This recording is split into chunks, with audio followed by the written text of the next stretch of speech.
निर्भीड निष्पक्ष उटंकनाचा बुलंद आवाज, राजसत्ता न्यूज।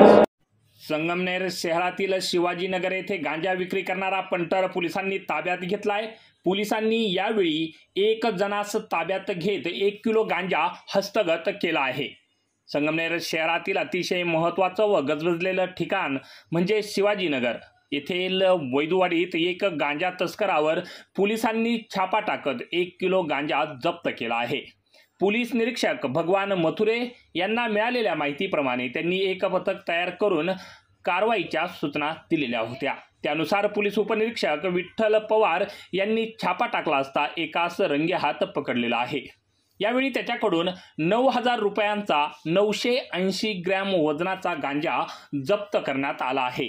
या प्रकरणी पोलीस कॉन्स्टेबल रोहिदास सिरसाट यांच्या फिर्यादीवरून प्रशांत पोपट घेगडमल, मूळ राहणार हिवरगाव पावसा, हल्ली राहणार कासारवाडी यांच्या विरोधात अंमली औषध द्रव्य मनप्रभावी पदार्थ अधिनियमाच्या कलम 8 क सह 20 ब 2 क प्रमाणे गुन्हा दाखल करण्यात आला आहे।